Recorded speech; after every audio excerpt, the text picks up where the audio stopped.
Okay, I will make a start. I was waiting for the person doing the video coming back. She's going to try and sort out the light situation because we can't find the light switch. But I think we're being filmed anyway. If not, if we're going to miss anybody, then miss me. I don't mind.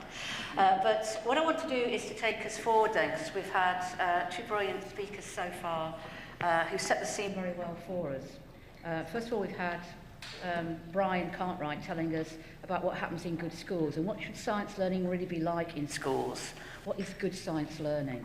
And I was, whenever I hear Brian speak, I'm always enthused by what he's got to say. And excited by the fact that, Ofsted are looking for good science learning, and that's what it looks like. That we have inquiry at the heart of it, and that practical work has an important role to play in that, as well as what Paul told us later about the importance of dialogue, etc.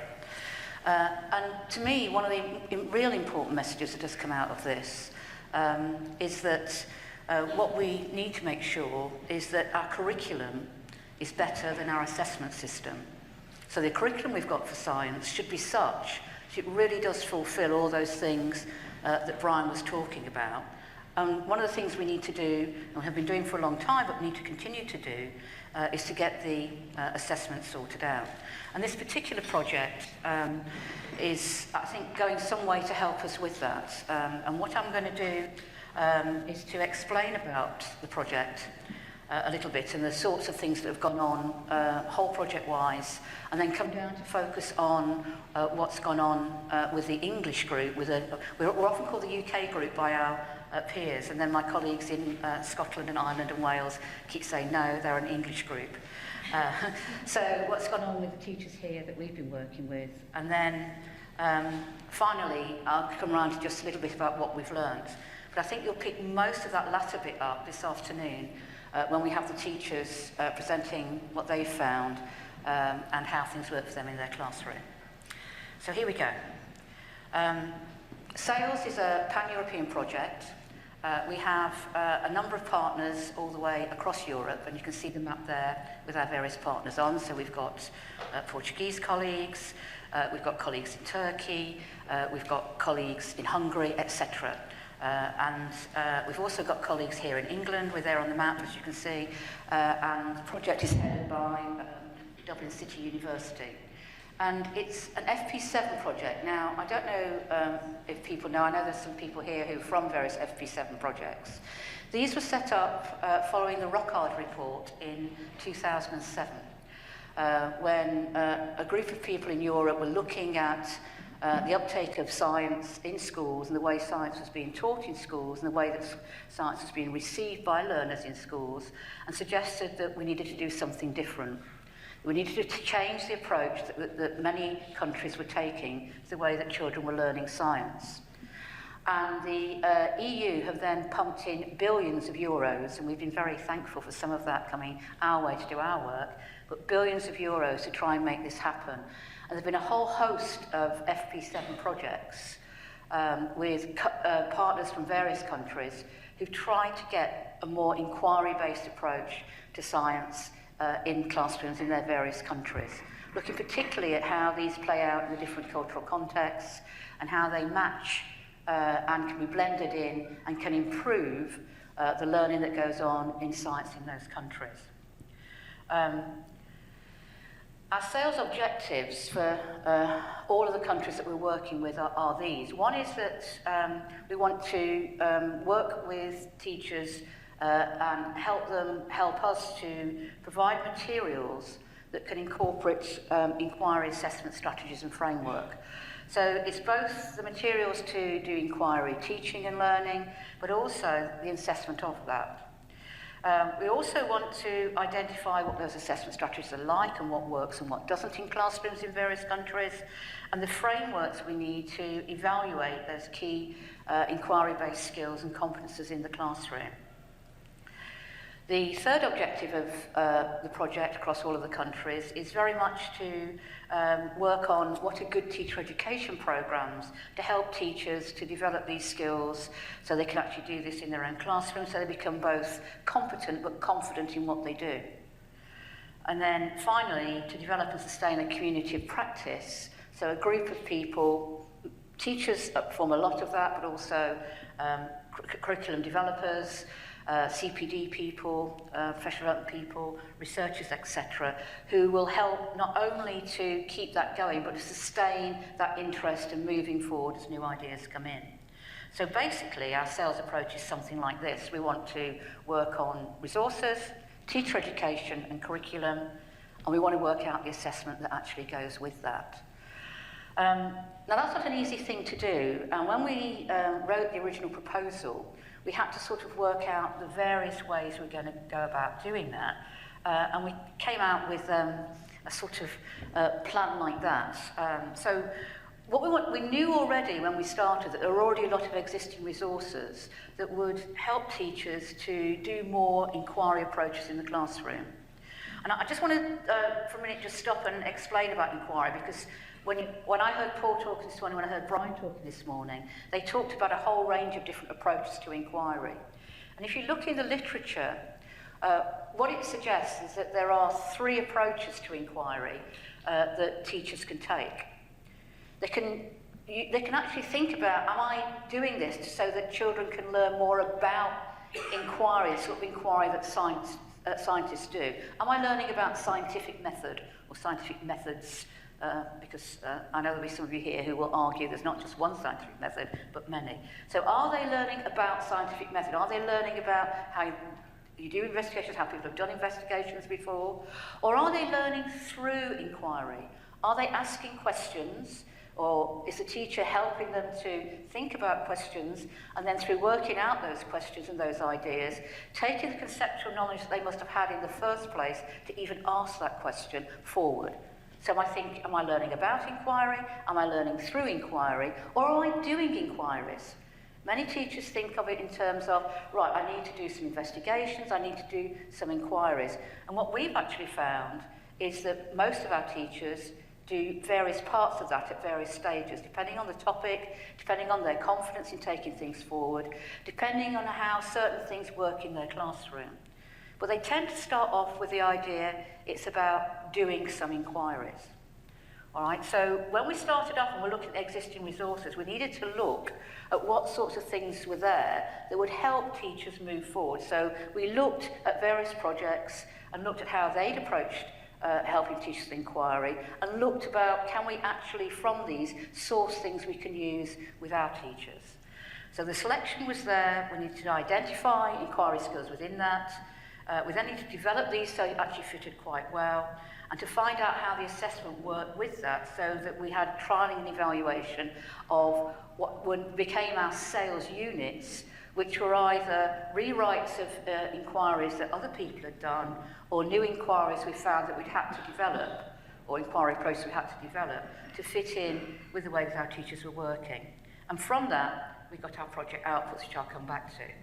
So, over the countries that we worked in, the 12 countries that we're working on the project, we eventually decided, and it took us about 2 years of the 4-year project to decide on which bits we're going to work on. And that was mainly because we were working with teachers and finding out what they already did and what they needed to do next, and what they wanted to do next and how they worked with it.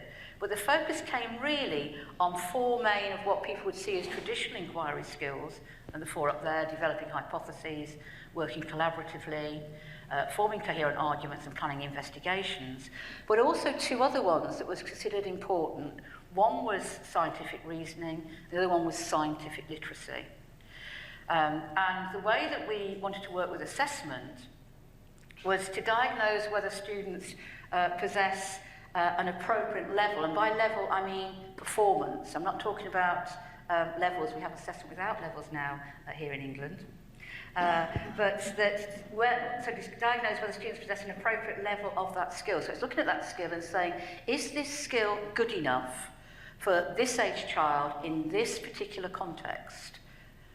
So it's going back to what Paul was saying when he was talking about some previous work he and I had done on summative assessment, when we asked, what does it mean to be good at science? So we're asking, what does it mean to be good at inquiry science when you're 13? What does it mean to be good at inquiry science when you're 16? And so for each of the skills, I like developing hypotheses, what would you expect to be a reasonable performance for a 13-year-old? Would that be different to a 16-year-old? I would hope so. And what would that look like? And what would it look like when you're looking at it within the topic of osmosis, to say when you're looking at it in the topic of rates of reaction, to say when you're looking at it within the topics of forces of motion? Would it be different in all three of those? Or are there things that are similar?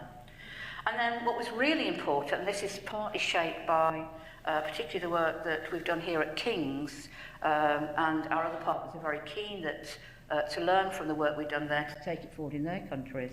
But how do you provide feedback and guidance to students in order that they can improve that performance, so they can get better at hypothesizing, or they can get better at forming coherent arguments?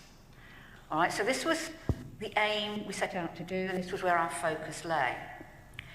We knew from the many classrooms we looked at, and we talked with one another about what went on in our schools, in our classrooms, drawing information from various sources, mainly from live sources as far as we can. So here in England, as I'll explain later, we were looking very much at schools that we use for our teacher education programme, and looking at how we saw our teachers working in the classroom, and how the teachers that they work with were working in the classroom on inquiry. And we certainly were clear that there was a whole range of different scenarios in school and opportunities where assessment of these inquiry skills should take place. And one of the things we were very struck about, particularly here in England, was that we didn't just need to assess products. We found that we needed to assess during inquiry, because when you develop a hypothesis, for example, you might do that at the beginning, but when you start to explore and try things out, and we get them to allow them to do things like repeat things, etc., or move in a slightly different direction if the particular way that their inquiry is going is not fruitful, then that hypothesis might be reframed or restructured, etc.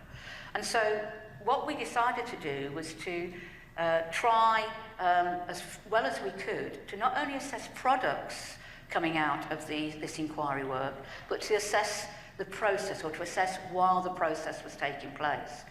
So when we started out, and we said this to teachers, they were willing to have a go, and that's what we've particularly been working on.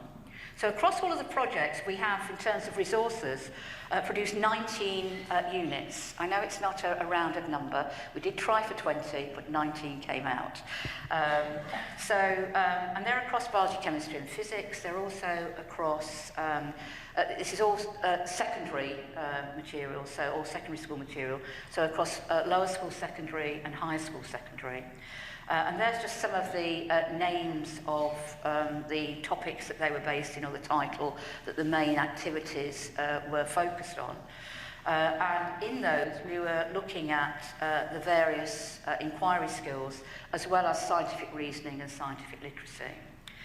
For each of those mini topic areas or main activity areas, what we've actually done is to take those and to at the moment, this is what we're getting ready to put up on the website. So this is work we've been doing over this last year or so. And having trialled them in not only in the countries that were very keen on particular ones. So, for example, here, food labels was one that we developed and worked on, and lots of people did, as was floating orange, which I think many people have heard about, and so on. That we developed and worked them a lot here. Some of the other countries then trialled them. And then what we did was to write a unit that included some of those activities around that particular topic, and wrote in more detail about how it might be approached, what ways we considered was a good way to approach it, etc., and the sorts of background information that teachers might need to try this for themselves. And then we presented a number of case studies that were done across a variety of countries. So, for example, with the floating orange one, which I'm going to come back to in a little while, it was trialled in Turkey, it was trialled in Germany, it was trialled in Hungary, and it was trialled in another one which I've forgotten, because there were 4 that it was actually tried in, Sweden. And so they tried it there, as well as us trying it here in England.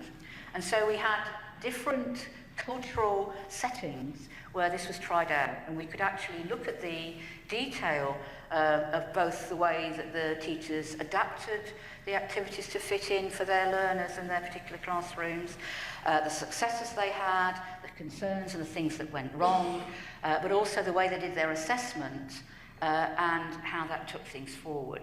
So in each of the case studies, we looked for a variety of things there that actually would, when other teachers looked at it, wherever they came from, whether it was from those countries or from another country, they could get a feel for really how it had worked in that particular classroom.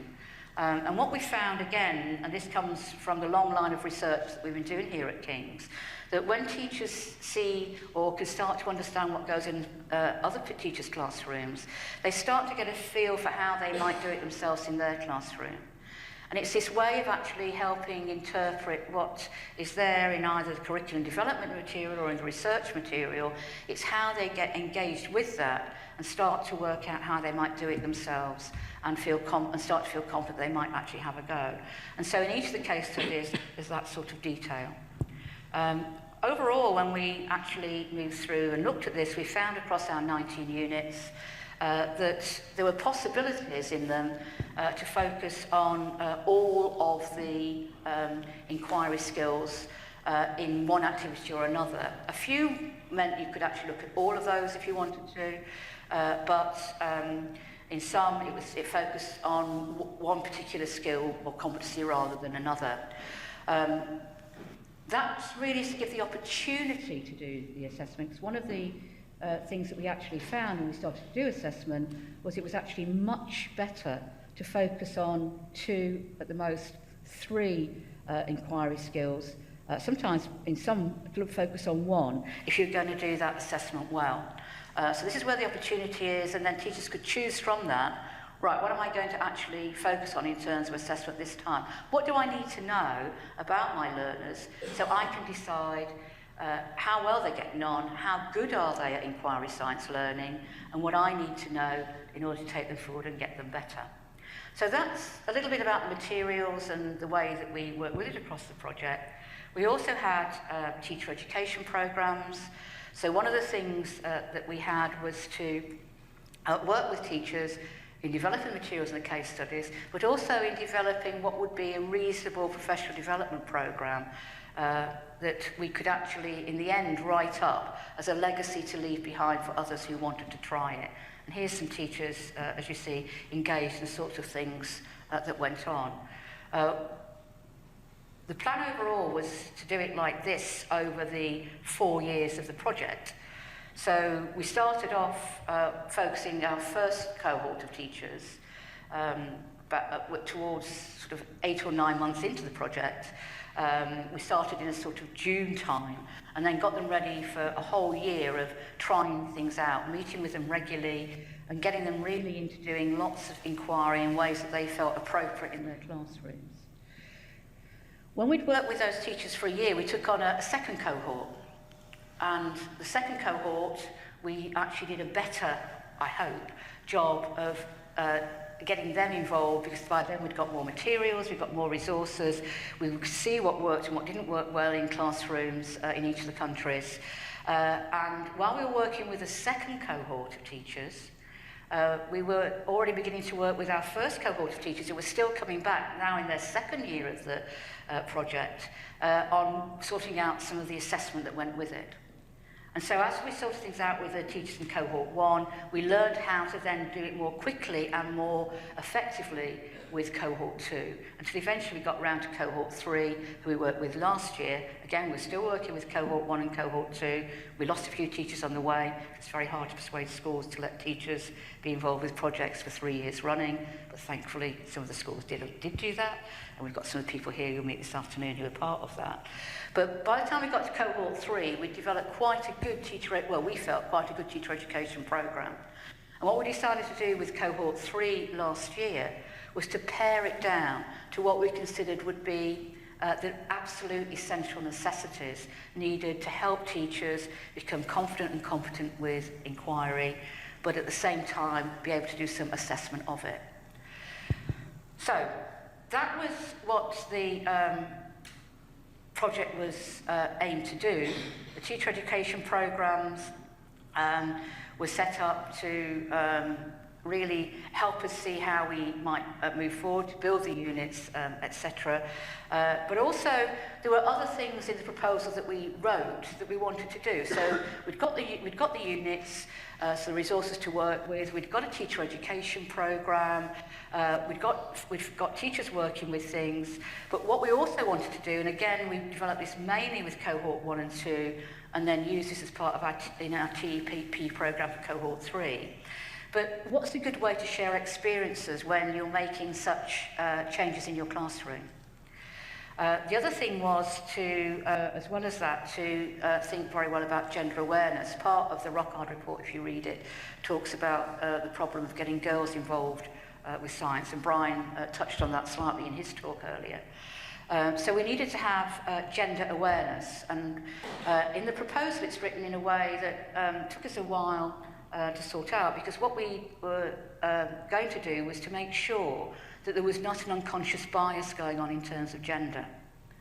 That what we needed to do was to not only think, are we doing things right by girls and boys in doing this, but in the way we're doing this, are we really getting boys and girls to collaborate and work well and to have expectations that they themselves as an individual, rather than just being a girl or a boy, could move forward. We did quite a lot of work and developed some activities as part of that. And for some of our teachers, it became, well, not an interest, but an important part of what they were doing.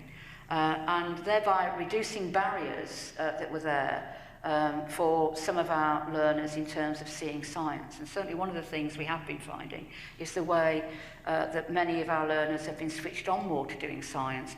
And this has been mainly due, I feel, to the inquiry approach, but also the assessment approach being more appropriate. And then finally, the approach that we're taking in terms of the way we get children to treat one another and work with one another and develop with one another as well.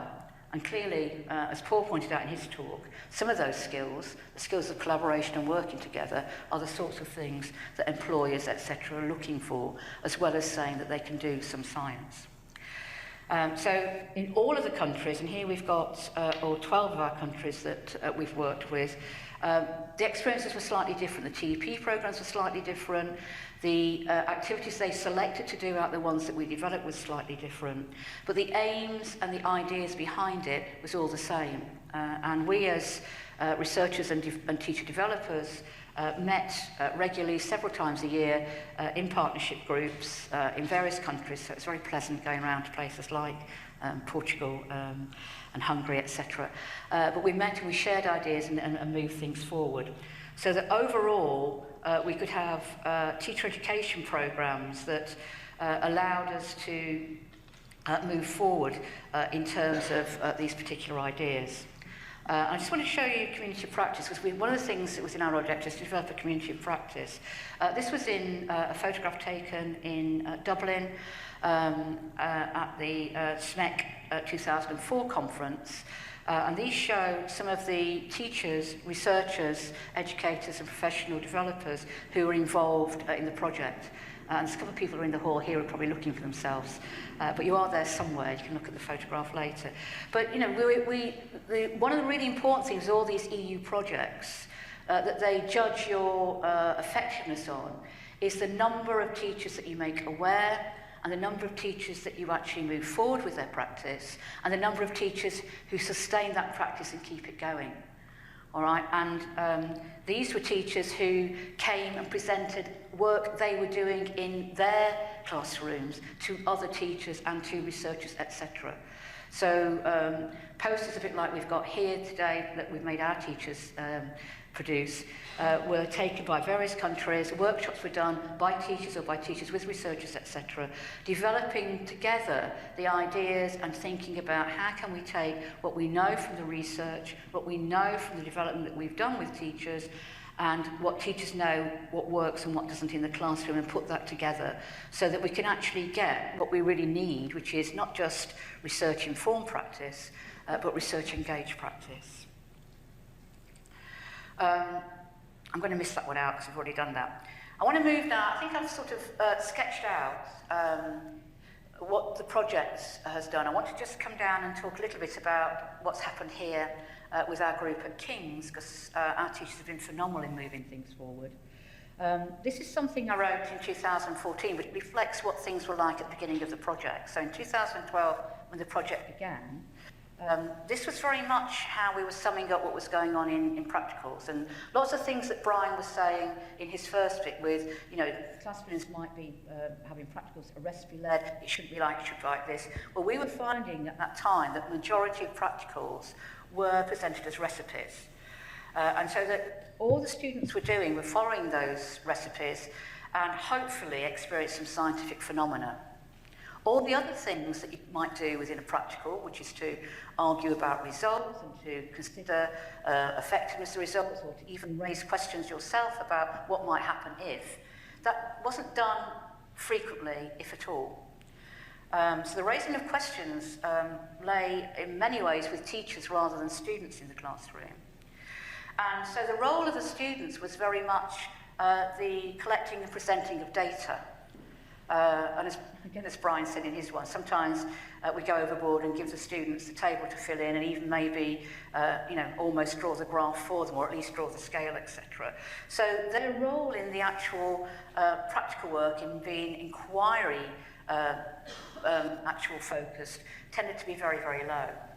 And so our conclusion from that was that, which we shared with our teachers at the beginning, was that practicals may not aid conceptual development nor understanding of the inquiry skills beyond the practice of a limited number of skills. Now you have to remember what life was like way back in the earlier stages of national curriculum, when assessment of SC1, as it was, assessment of investigations, became a very ritualised way of doing things, where most people did one of 3 or 4 practicals, and what they did was to rig things to try and get the best marks they could. So it was sort of almost training them for a theatre production of that particular practical. So you would take rates of reaction, so marble chips and acid possibly, or you do electromagnet and a number of turns on an electromagnet, or you might do osmosis or an enzyme experiment. Possibly some teachers did other ones, but those 4 were very common in many schools. And basically, students planned it, all right, they planned it in classrooms without any equipment there. It's a bit like, again, Brian saying, teaching all about the leaf without having any plants in the room. All right, planning without any equipment there, we decided was a no-no, and we wanted to move away from that and to give students a chance to explore and have a bit of a fiddle factor with it, with apparatus, before they actually started thinking about how they might go about using the apparatus to answer questions that they came up with, So, one of the things that was our teachers were worried about was, can the kids ask questions? Are my students capable of asking questions? And certainly when we started out and talked with our cohort 1 teachers, we had a whole lot of questions and ideas and hopes and expectations that they might be able to ask questions, that they might be able to do this, but we were a little bit unsure. So one of the things we did quite early on was to develop what was supposed to be just we called them quick and simple activities to get inquiry underway, to get that inquiry spirit underway. Like most good teachers, we stole some from projects that had gone before and adapted them for our needs, and others we had to invent. So, for example, we did chocolate chip cookie mining, which comes from the ASC project, which has just gone out of my head, but the one where they looked at how things actually applied, and I'll come back to it in a while. We adapted that so it actually became a much more quick and more inquiry pushed than it had previously. Previously, it was used very much to model what went on in terms of mining and whatever in chemistry and dealing with that. Equally, one that we came up with, which seems to sort of, wherever I go now, people ask me, how's your floating orange experiment? Was the floating orange experiment? Because we found this particular one really good at getting kids to ask questions. Yet it was quite simple. We just gave them not just one satsuma, one small orange, but 2, usually one that was quite hard and firm, and one that was quite squidgy. And when we did it with the teachers, because part of our TEP programme was putting our teachers into situations where they had to do inquiries and try things out. So they had to experience what it's like learning through inquiry. And when we tended to ask teachers this, not just cohort 1, but other teachers, as we disseminated this out, and we tried this out with teachers, this is the sort of question that teachers will ask. All right, will the fruit sink or flow, and why? All right, and that's even if you haven't got any beakers out, they'll sort of think, they're different. It's quite interesting, when this has been done in some primary schools, we get all sorts of things where they look at, is there a different amount of juice in each one? Are they different ages? How can, all sorts of questions. But in secondary classrooms, they go straight for the idea of floating and sinking. Not just the teachers, the learners as well. But limited, the teacher could ask that, you could use that as an inquiry. However, when we did this with children, here are some of the questions they came up with. So I think we got an answer pretty soon on the project that kids can ask questions. Now, some of those questions might worry you. And some of the questions did worry some of the teachers because they were worried that the kids would go off in a direction that wasn't going to be fruitful. And I think that... I didn't mean that as a pun, actually. I don't realise what I said. Useful.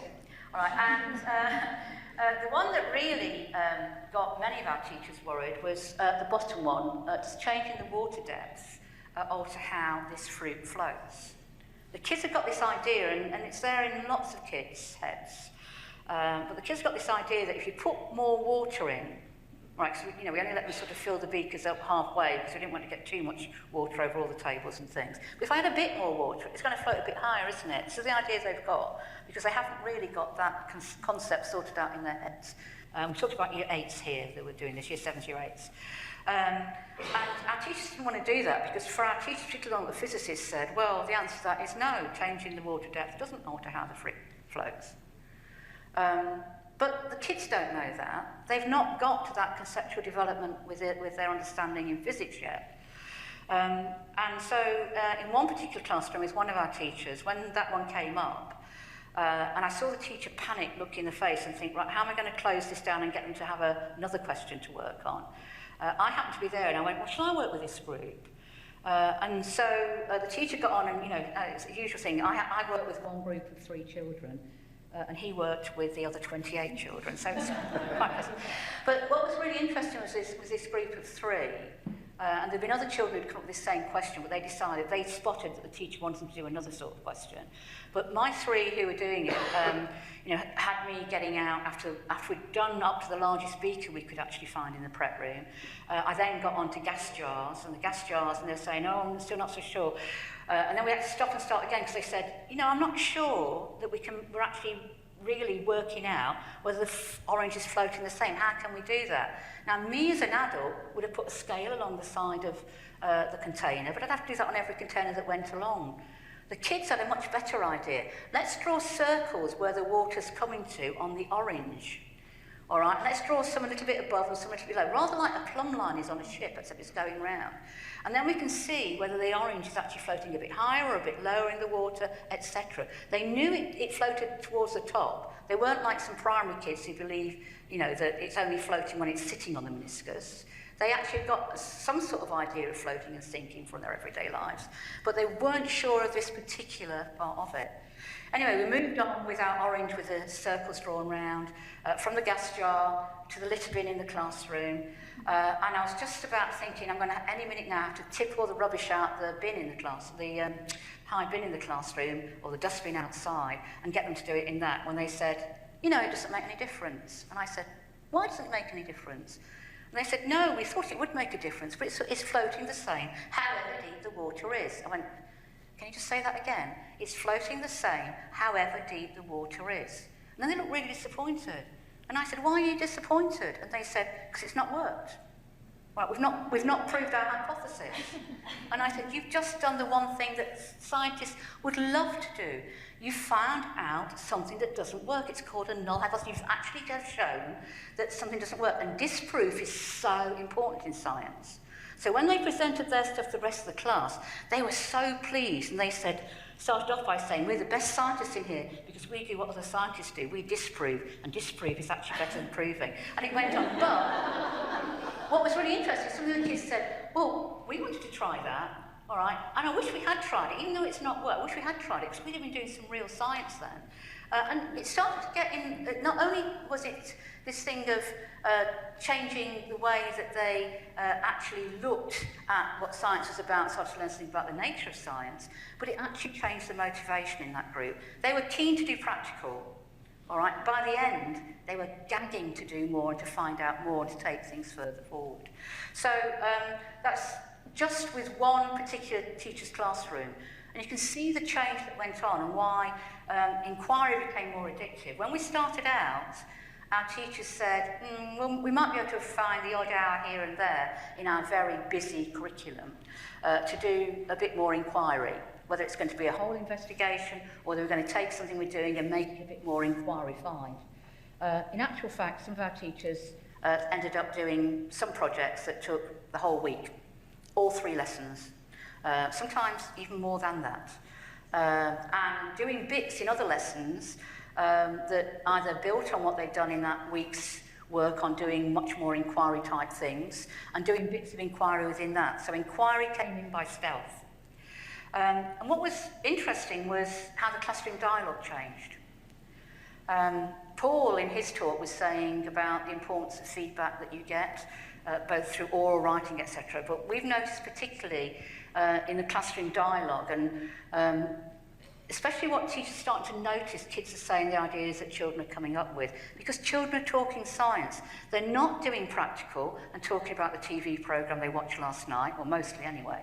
They're actually talking about science, they talk about what's going on, and even when the teacher's not there, we've found them talking much more about science and asking questions, etc. And the children are saying more in these teacher-pupil interactions than they seem to have been doing previously. All right, we've not fully analysed all the data yet on those particular aspects. It's actually becoming much more part of a second project that we're doing that's building on SAILS called Assist Me, where we're going to look at that in more detail. But it has been noticeable that in some of the scenarios we have actually captured and looked at, the teachers are and students are interacting differently.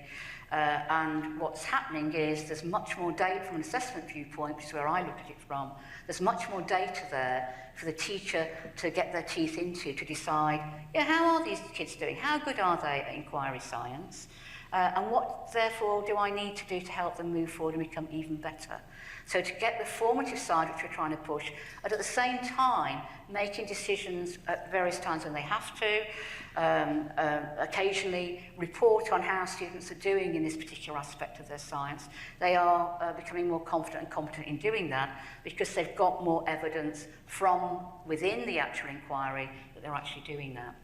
Now, when our teachers started, when cohort 1 went into their second year, and started working much more on the assessment side and then getting cohort 2 going with that, they had a variety of ways of actually doing that assessment. The assessment where you might have to write something down, so it might, in case it has to be summarised later. They were fine with the formative part. The formative part they did reasonably well, although occasionally there were times when they thought, what next? What would be a good inquiry to do next, or a good lesson to do next that builds on this? That they were still finding difficult to some extent, and I think we can ask teachers this afternoon, we are still finding that to some extent. We are not going to be able to present a whole learning progression on inquiry and activities to go with that. It's at too early a stage in the development. But we've got parts of that jigsaw. We've got some. If you think of a jigsaw and you can't quite see all the picture yet, but you know the picture's there and it's getting better, that's where we're at. We've got some of those bits of the jigsaw there. But they started off, first of all, as Paul said, about what does it mean to be good at inquiry science? What would you expect if you were hypothesising, or if you were actually giving a good argument about the data that you've actually found? And first of all, they decided, right, well, in this particular inquiry, And let's take, for example, one of the food labels ones. In this particular inquiry, in the food labels one, they'll be able to do this if they wanted to say, can they do scientific reasoning and can they develop an argument about what makes a healthy diet? They would do this. It would look like this performance would if I set the activity up, inquiry activity up in this way and let them go with it. I'd expect to see this. Whatever direction they took with it, I would see aspects of this through what they actually did. And it started off very much they can either do this or they can't do this. But we know it's not like that in classrooms because teachers are being formative. So they can do this, but they can't quite get this bit. So that's the bit I've got to help them with, because that's what teachers do when they start to look at things from an assessment for learning point of view. They think about, where am I trying to get them so they can be really good where I expect a 14-year-old to be with food labels and understanding of balanced diet. I expect to be here on this particular and these sorts of activities, where they may be building up meals from various foods, etc., to try and get one on the plate that's actually balanced in the end. I'd expect it to be something like this that have these aspects to it. But I know they are likely to make these mistakes. I know these are the areas that they may struggle with. I know these are either from the literature, from the misconception literature, or from my experience of doing this. I mean, some of our teachers, you know, a good 12, 15 years into their teaching, they've seen lots of children struggling with some of these concepts. And then the inquiry actually helps the information about the struggles that they've got come much more to the surface. So you're much more aware of what are the things that are not quite sorted out in their head. And so from that, what the teachers were able to do was to think about, so what's almost there? And what about those kids who suddenly it twigs around the middle, and they can actually then work it out. And they can actually move a bit further forward than they expected. So I expect a 14-year-old to be able to do this in this sort of inquiry, and some of them can actually go beyond that and get even better than that. And it led to them looking at things in terms of a rubric, and I'll explain why this is not anything like assessment with levels in a moment, because people sometimes look at this and think, oh, I'll take those names away and just put national curriculum levels in. All right, that was not the way we approached it at all. Let's take the Ask Inquiry questions, and we'll use the floating orange, as an example. What our teachers would do is to think, in the floating orange, what would I want them to be able to do? Well, if they could do it, which we call the crafting column, because this is where they can do it, and they can maybe just get a bit more refined, but not necessarily move much beyond that, we'd expect them to be able to raise a testable question that forms a hypothesis. So the ones that can't quite get there yet, that either I as a teacher or maybe peers might have to help them to do through the collaborative work, then they do possibly do that. So they might raise a testable question and just use some reasoning from a topic they're going for. You know, is it something to do with this? Maybe it's to do with this. And then you get the other two, the emerging ones, which are the ones you really have to help. In other words, you've probably set the inquiry for those kids at too high an actual demand on them. And then the ones that actually go further. So we actually teachers were building up an idea of what performance might look like within this particular inquiry. Now, these are just slight variations of the crafting. These are not stages. It's not as when we look at things, when you go back to assessment with levels when it existed, you had very big differences between the rungs in your ladder or the steps up in your progression. All right, within one inquiry, there is what is good performance, and there's moving towards that good performance and moving beyond it. It's not that they are different types of performance within that. All right? It's not like a Piagetian stage model. It's very much more like a Vygotskian, almost there, and with support I can get there. All right? And working with others, I can actually get a bit farther. It's that type of approach. And we're just coming around to try and write up a paper on this to get this sorted out. But the great thing about our teachers was, because they've done this in the classroom, they then took that rubric and they then put in the details of what the kids did. So they had, before they started, an idea of what they were looking for in terms of their assessments. And then when they'd actually done the assessment, because they were assessing all the way through the process, they sat down and thought about it when they came to meetings, discussed it, and they could actually then put in some of the detail of the various ways of looking at whatever route the child had taken with their actual assessment question. So that's one of the things that developed.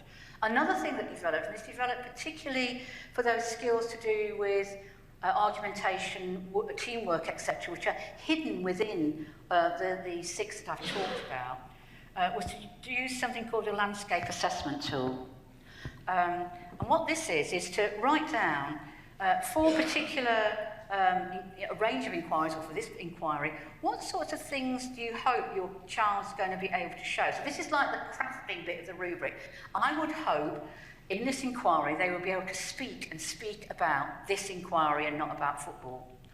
All right? Or I would hope they would listen to others, or I would hope they'd be able to refocus ideas. These are particular indicators that they are working in a way that we think is conducive to doing the inquiry that we're actually doing.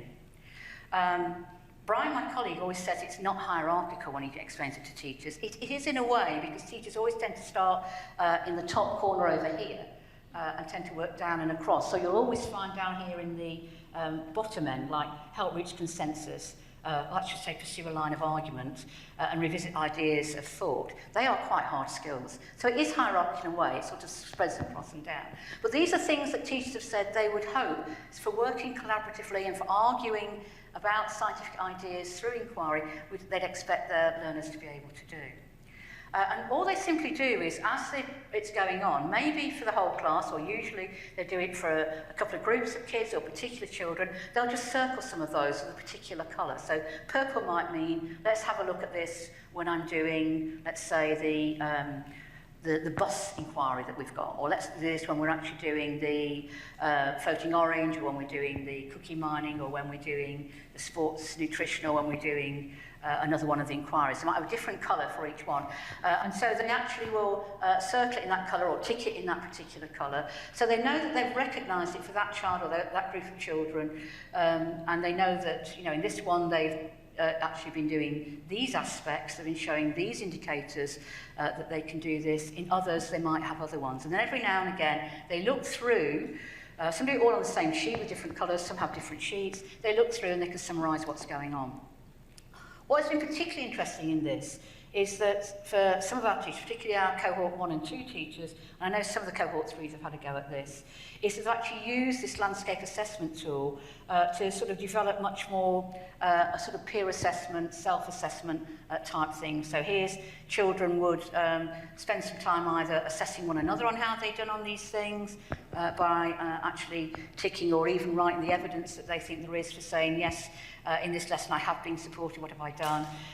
Or it might be when they get quite well versed in this, moving on to some more self-assessment.